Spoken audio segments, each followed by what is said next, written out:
Hoje são 20 de agosto de 2025.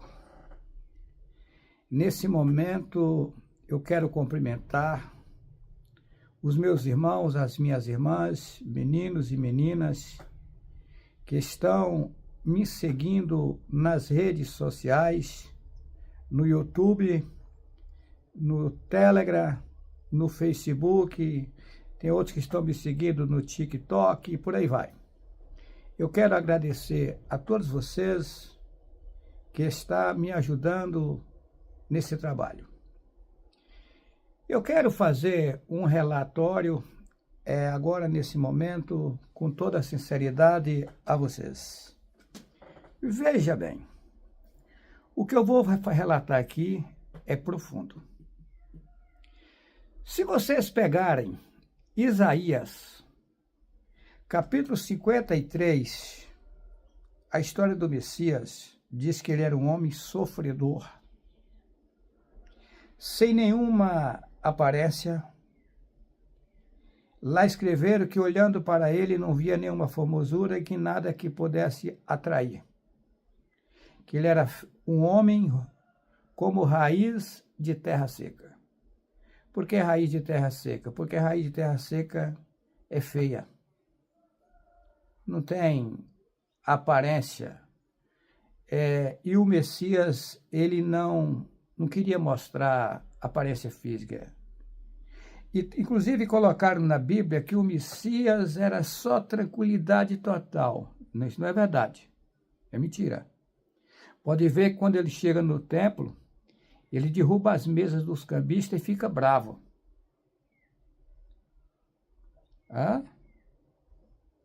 Inclusive, ele não aprovou o templo naquele tempo, tanto quando mostraram o templo que eles construíram lá em Jerusalém, ele disse assim: aqui não ficará pedra sobre pedra que não seja derribada.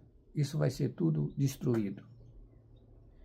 Templos de barro, de pedra, idolatria, vai ser tudo destruído. Agora, eu quero chamar a atenção de vocês. O meu relatório, ele é profundo e sincero.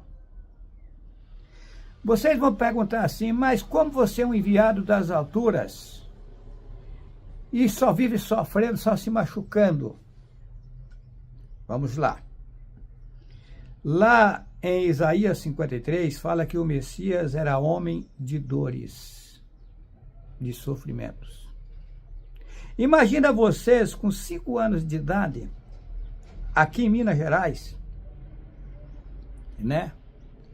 Com 5 anos de idade, saiu um tumor feio na minha garganta.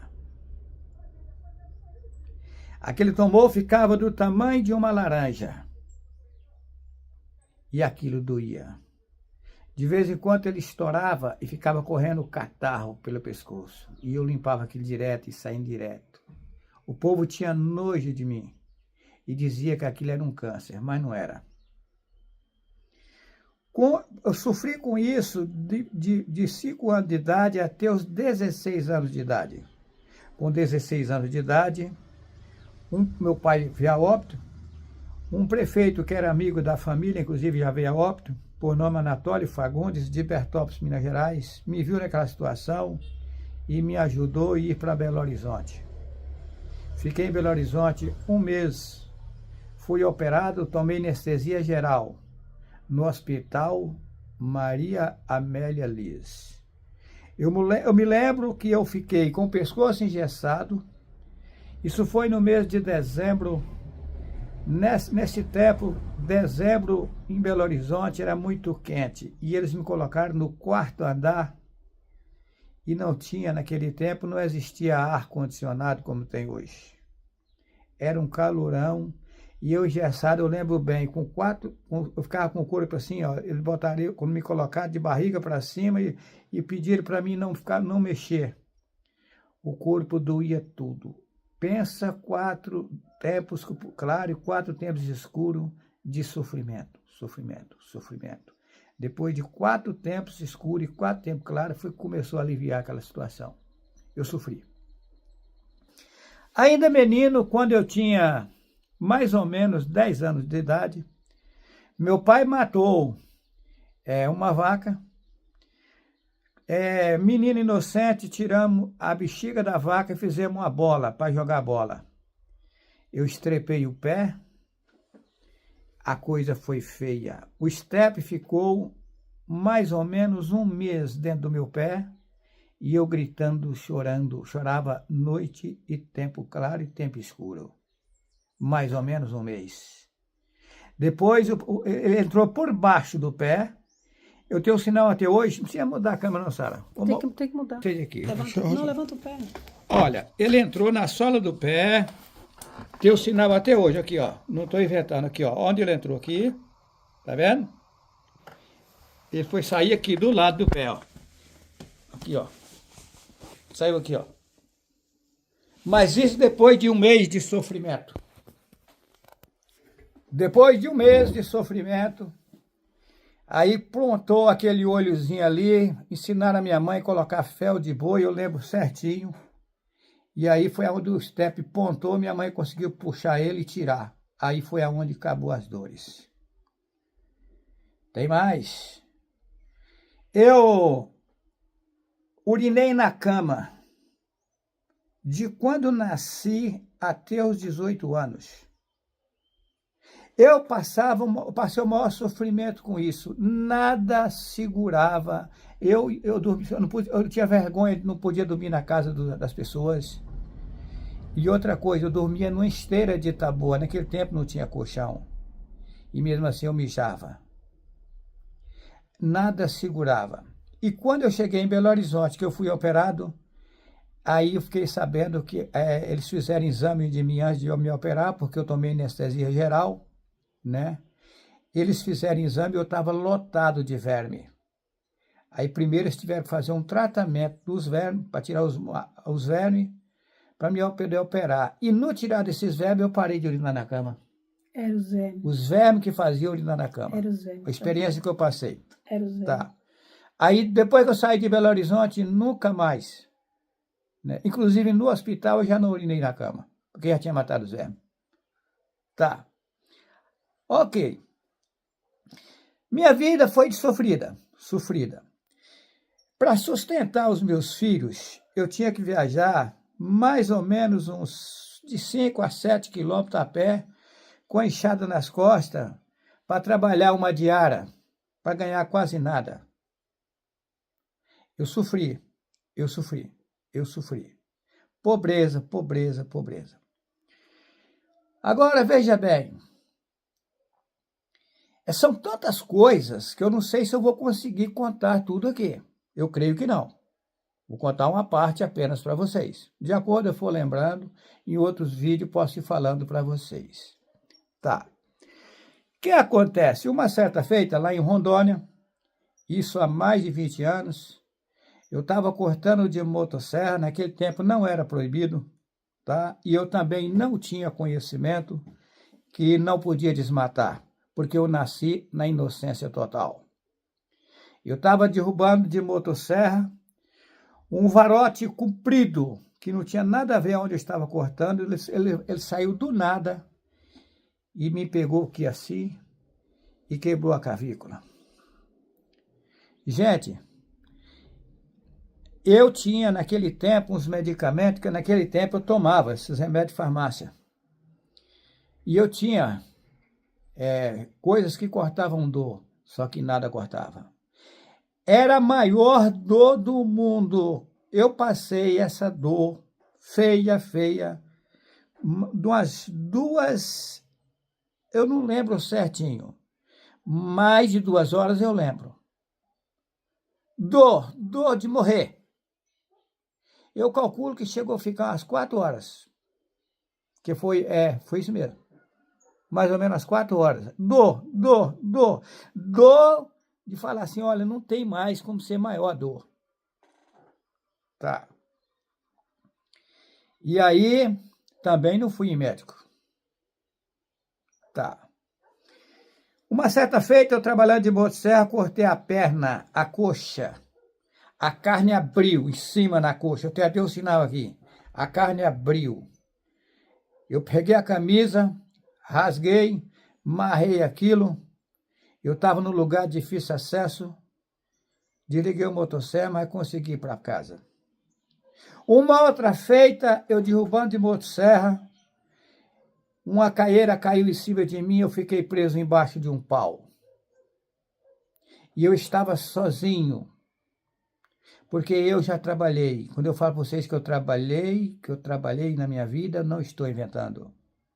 E eu estava longe, e o meu braço ficou imprensado debaixo de um pau. E eu lutava para poder tirar o braço, não conseguia. Aí, na verdade, era um varote. Mas aí a caieira também estava em cima, que eu fiquei por baixo da caieira. O motosserra ficou ligado. Eu lutei para ver se eu conseguia suspender o motosserra com uma mão só. Eu consegui cortar o varote, mas não dei conta. É tanto que eu desisti, desliguei o motor. Tá, e fiquei lá debaixo. E eu comigo. A Guiomar está longe, que eu estava na fundiária da terra. Falei, a Guiomar está longe. Tinha um pessoal fazendo um serviço para mim, que tinha pegado uma empleita comigo. Eu falei, a única coisa que vai acontecer é quando aquele pessoal... eu vou ter que ficar aqui até de noite. Porque só quando o pessoal vier do serviço que vai chegar lá em casa que a Guiomar vai mandar atrás de mim. Porque ela não sabe, né? E fiquei ali. Olha, aí eu fui lutando. Depois de um grande sofrimento, horas debaixo daquele pau, eu clamei a Yalro. Eu falei, ô meu Yalro, me tira disso daqui. Faça alguma coisa por mim, senão eu vou ter que ficar aqui até a noite. Gente, do nada veio uma força em mim. Veio a força em mim, eu peguei aquele varote assim com a outra mão e fui, tirei o braço debaixo do pau. E quando eu tirei, eu fiz tanta força que eu fiquei fraco ali. Mas o braço não quebrou, não. O braço não quebrou, só ficou machucado. Aí eu estava de cavalo, eu peguei aquele motosserra, escondi lá debaixo de um pau, amontei no cavalo e fui para casa. Tá. Uma outra feita, olha, minha vida foi só esse tipo de coisa, a vida inteira. Eu não tive vida macia, não. Tá. Uma outra feita, eu fui para a Bahia consolar a minha mãe. Quando eu estava chegando, havia matado um irmão meu em São Paulo. Quando eu estava chegando na região de Machacaliza, em Minas Gerais, era noite. Eu entrei com o carro dentro de um brejo, estacionei o carro dentro de um brejo. Eu voei num lugar tão feio que não dava para acreditar que um carro entrava naquele lugar sem tombar. Todo mundo que viu admirou. Essa história ela é longa, eu passei um sofrimento tão grande com isso, mas não vou detalhar aqui para o vídeo não ficar muito longo. Foi um outro sofrimento enorme. Tá. Em São Sebastião, litoral norte de São Paulo, eu tive grande problema com agiotas. Sofri, tá? Sofri pagando juros e juros para agiota. Isso foi um grande sofrimento. Deu trabalho para me livrar disso. É tanto quando eu vejo irmãos falar aí de agiota e tal, eu falo, coitado, é difícil. Tá. Resultado. Lá em Rondônia, aconteceu várias coisas. Uma vez, uma vaca parida de novo, eu fui tocar ela partiu para cima de mim e eu estava sem nada na mão. E eu pensei comigo, eu passo embaixo da cerca e aí ela não vai me pegar. Mas eu esqueci que eu tinha soltado os 2 fios de arame debaixo da cerca, estava sem espichar, estava mole. Quando eu mergulhei debaixo da cerca, ela avançou na cerca e ela conseguiu me dar. Eu já estava assim de coco, ela foi na minha bunda aqui e me jogou. A minha cara escava, aquilo aqui ralou tudo no cascaio. Meu pai. Aquilo deu um trabalho para sarar. Eu sofri com isso. Tá. Olha, são tantas e tantas coisas. A égua me derruba dentro da pedreira, vocês sabem da história. Eu já tinha passado os 5 meses com baço na tipóia, com meu filho me torturou, sentado numa cadeira sem nenhuma reação. Vocês já conhecem, não precisam detalhar. Tá. Agora eu pergunto para vocês. Hoje meu pé está quebrado, minha perna está quebrada e tem uma. Eu estava prestando um serviço gratuito. Eu não quebrei fazendo serviço para mim. Não. Inclusive o vizinho fica assim, o cara que eu fiz sair ficou todo se culpando e tal. Não, moço, calma, meu irmão, isso é assim mesmo, essas coisas acontecem. Mas eu fiquei sabendo por que aconteceu, tá? Só que eu não vou falar para vocês, não. É o seguinte, a gente não pode muito comentar as coisas. Eu fiz um comentário que eu não devia ter feito. Eu falei para a Sara assim, Sara, eu agora vou viajar num outro nível, né? Vai ser um outro nível, tá? Eu vou chegar na casa do pessoal numa situação de mais conforto. A Satã fez isso comigo para me barrar. Eu sei. Agora, o que me admirou foi quando eu conversei com o juiz de direito, o doutor Pedro, lá em Buritis, isso sem audiência. Ele, quando eu contei minha história, conversei bastante com ele, o juiz me atendeu com carinho, inclusive. O doutor Pedro, naquele momento, me atendeu com o maior respeito. Ele disse para mim, eles fizeram isso com você para você não fazer a obra. O doutor Pedro é espírita. E aí ele conhece o mundo do espiritismo, dos seres satânicos que são invisíveis. E ele, na hora, disse, eles fizeram isso com você, que é para você não fazer a obra. Então, quem está fazendo essas coisas comigo? Os seres satânicos. Mas aí eu não vou adentrar, não. Tem muita coisa feia que aconteceu comigo. Eu estou contando aqui apenas um pouquinho. Um pouquinho. Vocês não têm nem ideia, a minha vida foi só sofrimentos. Sabe o que é sofrimentos? Malária, peguei muitas malárias. Olha, é feio, feio, feio. Olha, vocês não têm nem ideia, você nunca imaginou o que eu já passei de sofrimento. Aí o que acontece?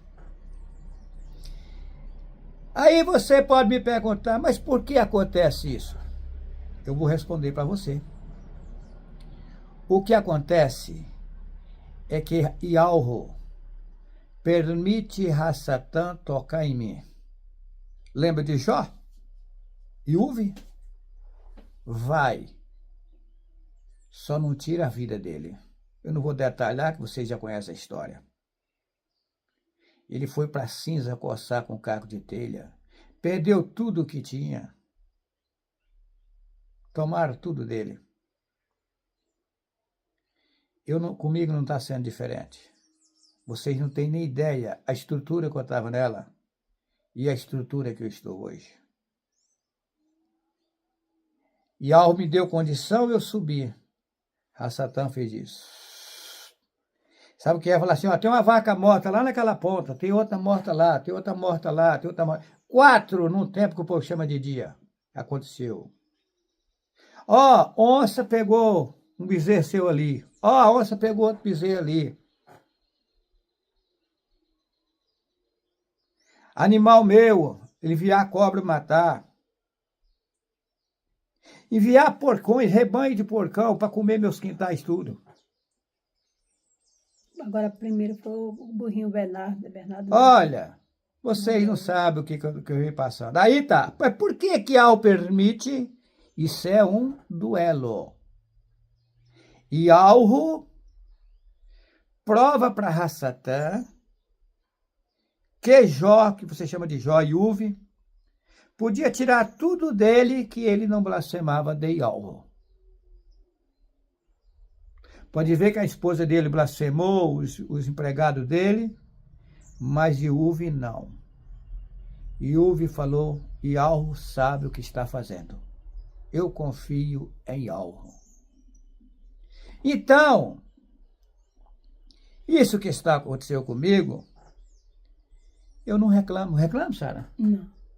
Não reclama nada. Eu reclamo, Sara? Não. Só que tem uma coisa. Aonde eu estou aqui, me surpreendeu. Já veio tanta gente aqui me visitar. Foi. Que me surpreendeu. Tá? Ou seja, como eu estou distribuindo cartões para todo lado, eu fiquei conhecido. Qualquer lugar que eu chego, rapidinho eu estou conhecido. Tá?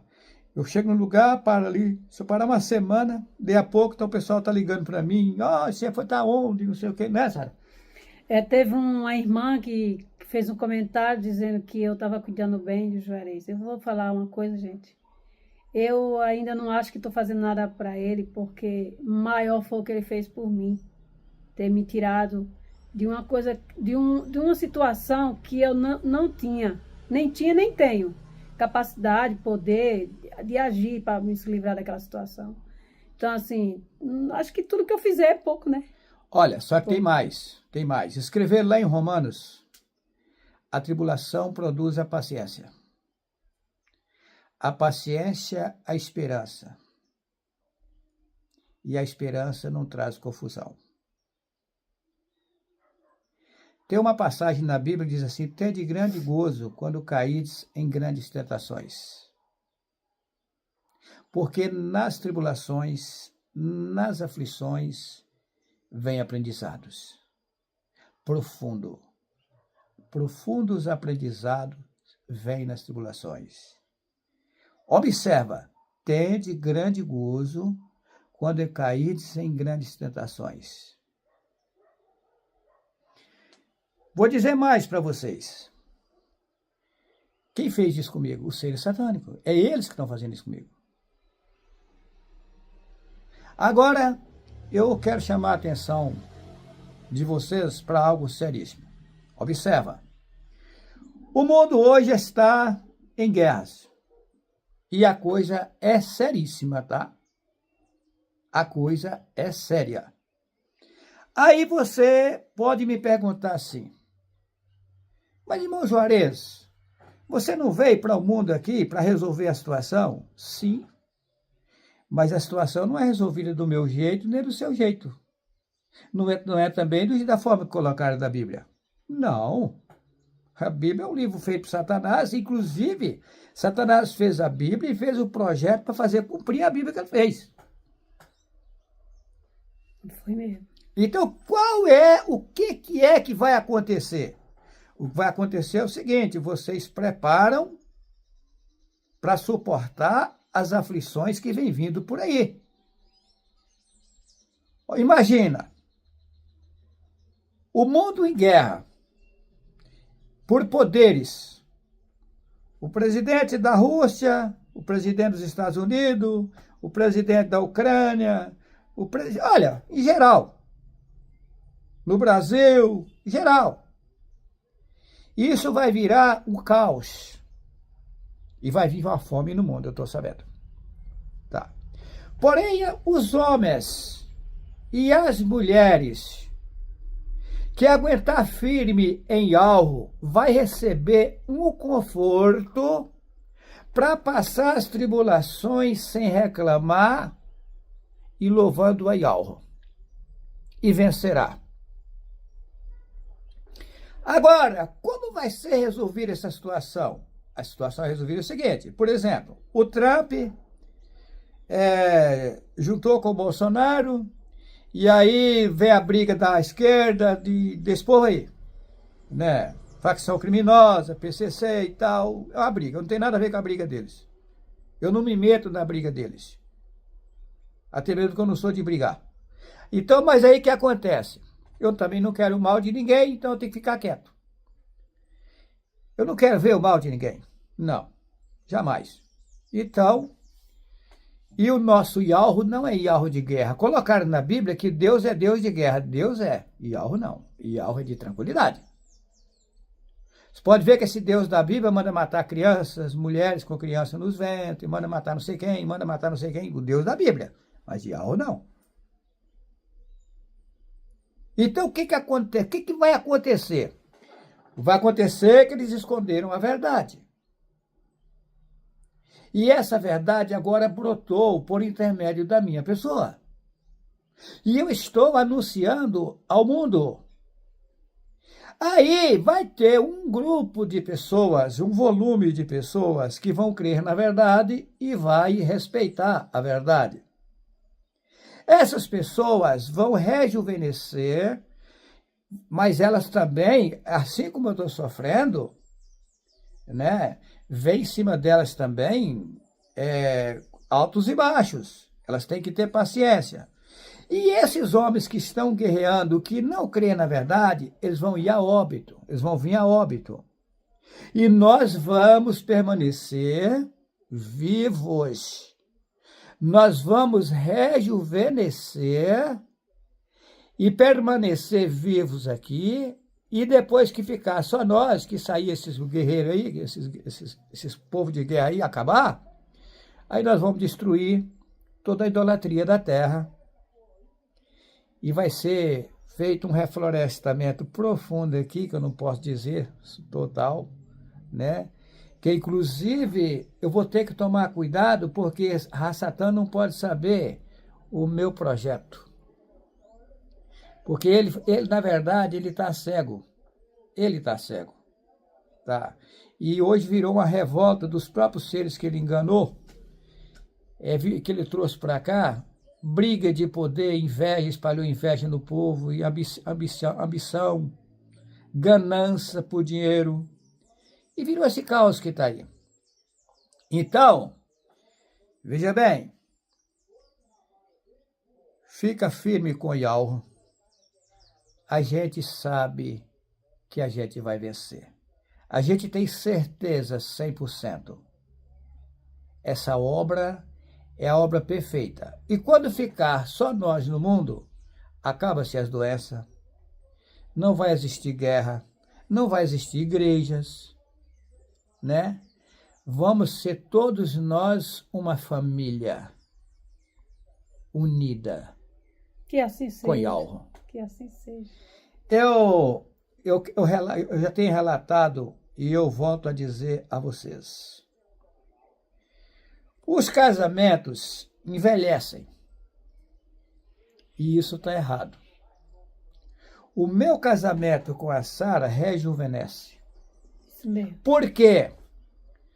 Se o mês passado digamos assim, se o ano passado nós estávamos bem, sim, esse ano nós estamos melhores. É isso mesmo.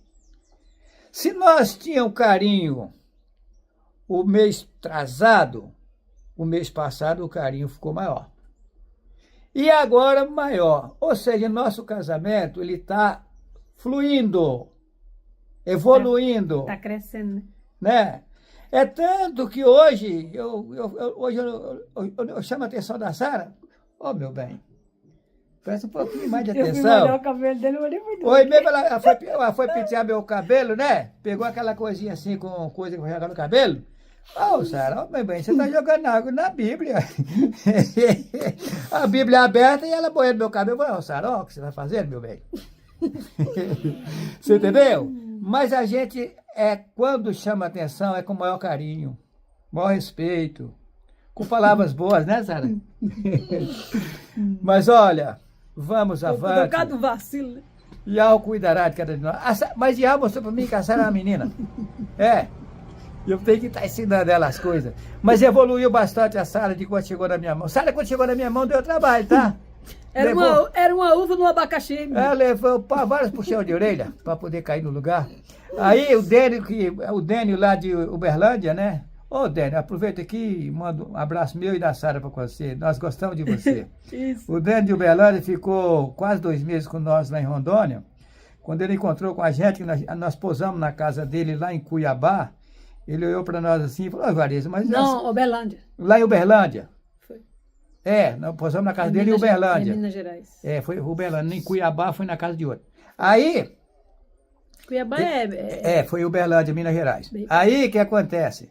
Ele falou assim, ô, Juarez, mas essa Sara, não é a Sara quando eu estava lá pra você, não, Sara mudou, evoluiu. Ficou mais nova, mais bonita, mais inteligente.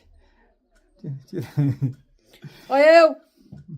Viu? A Juju aqui. A Juju é bonita sem chapéu, menina. Aí, e o Abraão. Yauhau Abraú, Nesse neste lugar, a Sara agora começa a cantar. Yauhau Abraú, Vamos avante, Yahweh nos guiar. Yauhau Abraú, eu gosto de ti. Meu Yahweh é perfeito e conosco está. Vamos avante, não podemos parar. Viemos para uma obra, viemos realizar. E esta obra está apenas a começar. Que assim seja. Deixo a todos vocês o meu carinho e o carinho da Sara. Vamos avante? Um abraço, meus irmãos. Yahweh é precioso e cuidará de todos nós. Que assim seja, que assim seja. Que assim seja. Desligar aqui, meu bem.